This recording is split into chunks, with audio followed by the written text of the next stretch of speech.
Bismillahirrahmanirrahim. Alhamdulillahi alamin. Wassalatu wassalamu ala asyrafil anbiya'i wal mursalin wa ala alihi wa sahbihi ajma'in. Amma ba'd. Di bulan Ramadan yang mulia ini, antara perkara yang dilakukan oleh Rasulullah sallallahu alaihi wasallam ialah Rasulullah mengutamakan beriktikaf di masjid, khususnya di 10 terakhir pada bulan Ramadan. Sebab itu apabila kita meneliti hadis-hadis yang sahih, banyak sekali hadis Imam Bukhari yang menyatakan tentang Rasulullah ini selalu beriktikaf setiap kali bulan Ramadan. Kana Rasulullah sallallahu alaihi wasallam ya'takifu fil ashril awakhir min Ramadan hatta tawaffahu Allah. Nabi sallallahu alaihi wasallam beriktikaf pada bulan Ramadan ini sehinggalah diwafatkan oleh Allah Subhanahu wa taala. Dan iktikaf Rasulullah sallallahu alaihi wasallam ini mempunyai disiplin yang tertentu dan sesuai dengan Rasulullah itu adalah utusan Allah, dan Nabi sendiri mempunyai khususiat yang tersendiri. Maka Nabi melakukan iktikaf, dan kadang-kadang Nabi tidak keluar daripada masjid yang tempat yang Nabi iktikaf tadi. Iktikaf ini di masjid lah. Sehinggalah Rasulullah hanya memerlukan keadaan yang tertentu yang sangat perlu baru Nabi keluar. Adapun selain daripada itu tidak perlu untuk membatalkan i'tikaf di masjid tadi. Sebab itu ulama menyebut i'tikaf ini maknanya ialah luzumul masjid biniyatin makhsusah, iaitu berada di dalam masjid dengan niat yang tertentu, iaitu niat untuk berzikir, melakukan ibadat kepada Allah Subhanahu wa taala. Dan yang disebut oleh ulama, luzum itu ialah al-maqsud tawil, duduk dalam keadaan yang lama. Maknanya kalau yang lama ini maksudnya bukan seminit, bukan 2 minit lah. Maknanya kalau lebih daripada 3 jam, 2 jam, itu sudah lama.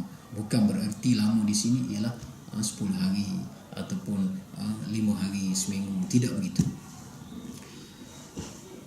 Kepentingan kita beriktikaf ini kerana dia mempunyai ganjaran begitu besar sekali. Dan sebab itu ulama-ulama terdahulu menjadikan i'tikaf ini sebahagian daripada rutin mereka pada bulan Ramadan. Sebab itu kata al-Imam Az-Zuhri, ajaban lil muslimin tarakul i'tikaf ma'a anna an-nabiy sallallahu alaihi wasallam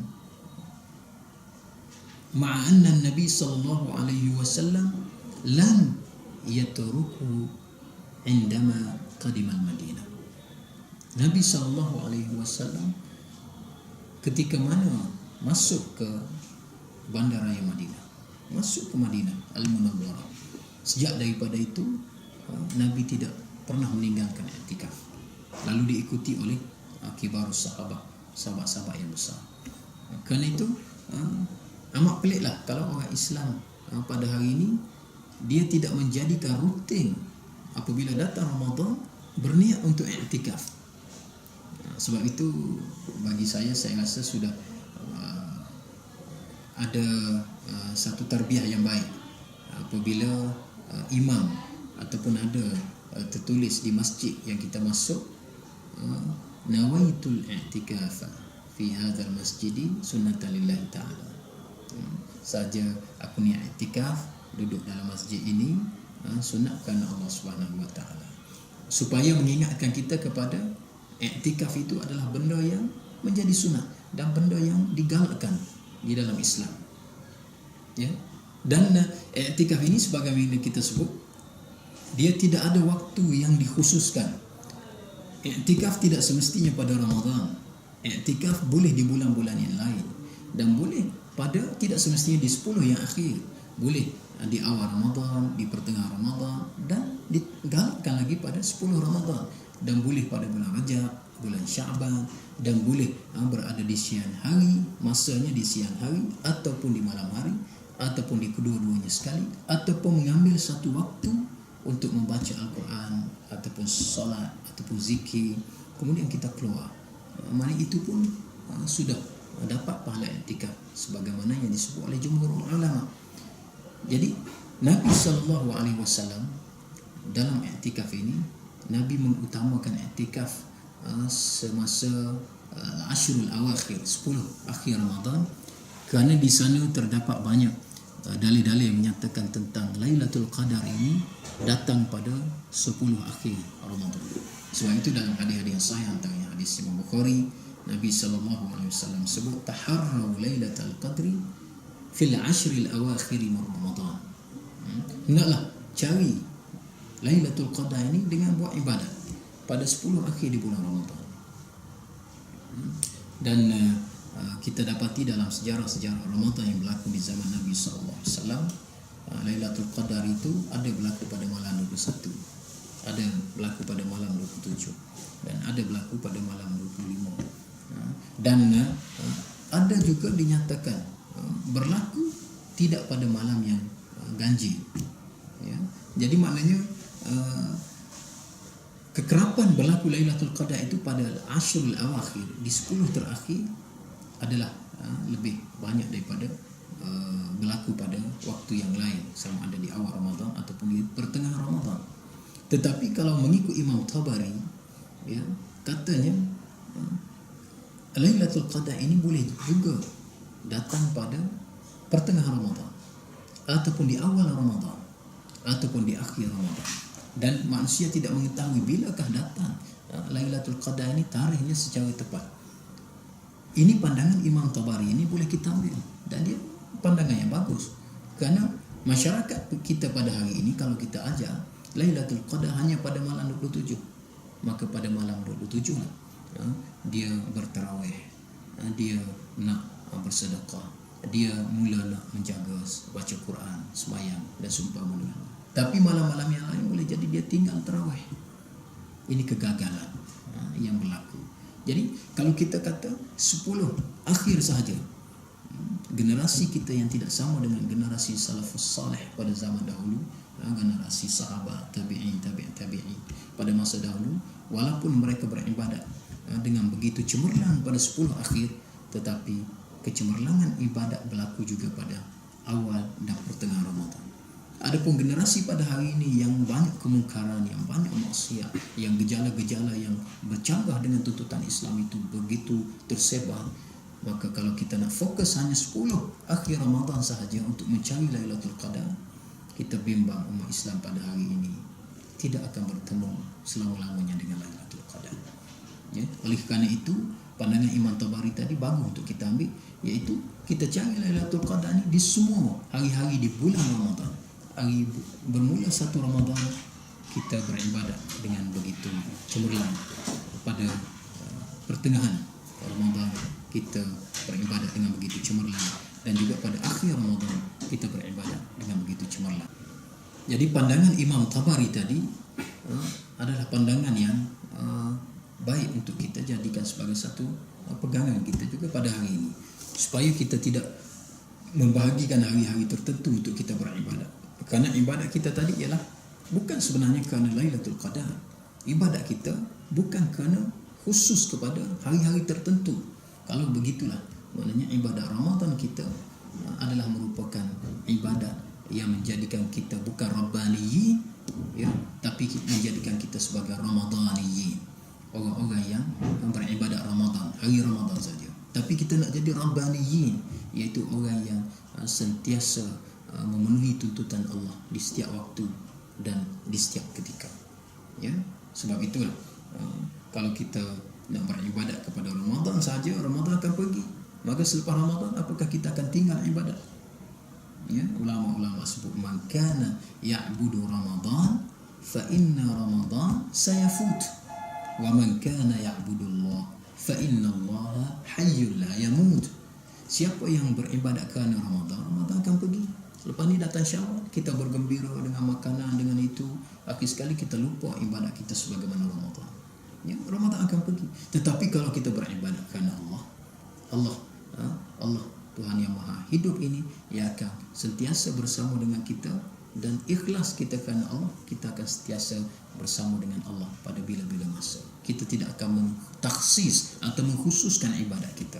Sebab itu bulan Ramadan ini kita kena pastikan juga bahawa amalan-amalan yang kita lakukan jangan terhad pada ketika waktu itu sahaja. Sebab itu bila kita membincangkan tajuk i'tikaf, maka kita utamakan pada 10 akhir, ya, tetapi kita boleh beriktikaf pada hari-hari yang lain. Dan saya cadangkan supaya iktikaf ini adalah dalam kapasiti yang sesuai dengan masyarakat kita. Kerana itu Profesor Dr. Yusuf Al-Qaradawi, ya, ketika mana membincangkan tentang iktikaf di bulan Ramadan ini, dia menyatakan bahawa iktikaf ini adalah sunnah muakkadah, satu sunnah yang amat dituntut, ya.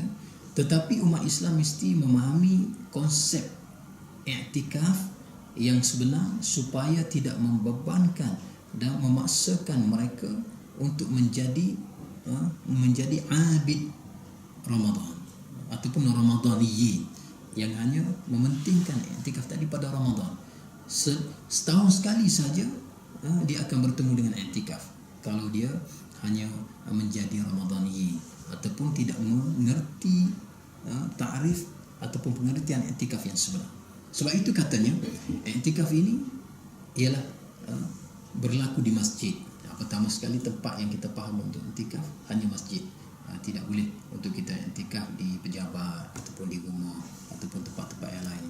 Tempat itu tidak dipertikaikan oleh ulama di masjid, ya. Cuma masa untuk iktikaf bila? Adakah sebelah malam ataupun adakah pada waktu siang hari, ya. Ulama banyak pandangan di dalam hal ini. Ada yang menyebut untuk kita iktikaf sehari semalam, maka kita masuk selepas daripada fajar, iaitu selepas daripada salatul fajri, solat subuh bermula dengan solat subuh, sehinggalah kita keluar selepas daripada kita mengerjakan subuh pada hari berikutnya. Itu iktikaf sehari semalam.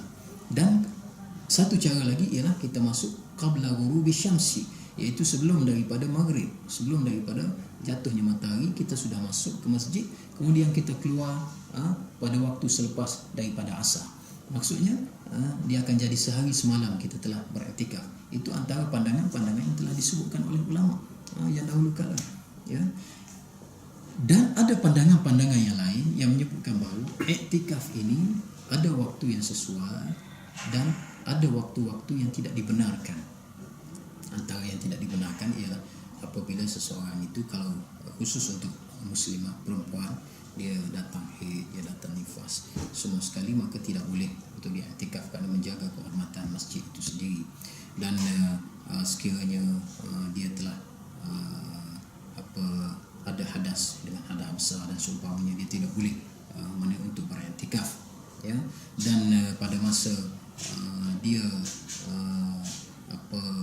tak sihat ke apa semua sekali, sehingga dia boleh menyebabkan dia jadi ingat tak ingat, dah mughma alaihi ataupun boleh pitam, maka lebih baik dia tidak iktikaf, ya. Kerana iktikaf ini maknanya ibadat yang khusus untuk dia takarrub dengan Allah, dan dia tidak ada paksaan di dalam iktikaf.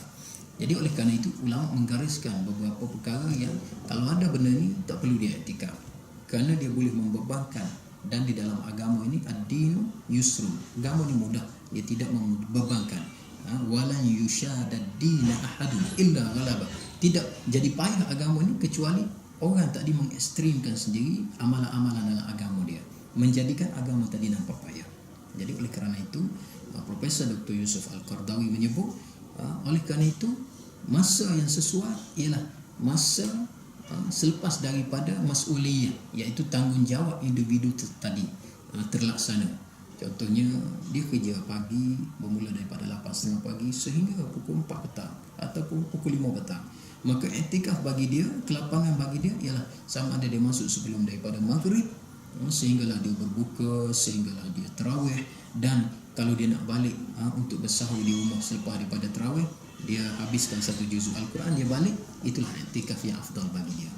Ataupun dia nak masuk bermula daripada tarawih, dia telah tarawih ke masjid yang lain, kemudian dia balik ke rumah, kemudian dia pergi ke masjid yang lain untuk iktikaf, di situ dia berqiyamul lail, dia bangun dan dia bersahur di situ, dan dia balik selepas subuh, itu i'tikaf juga afdal baginya.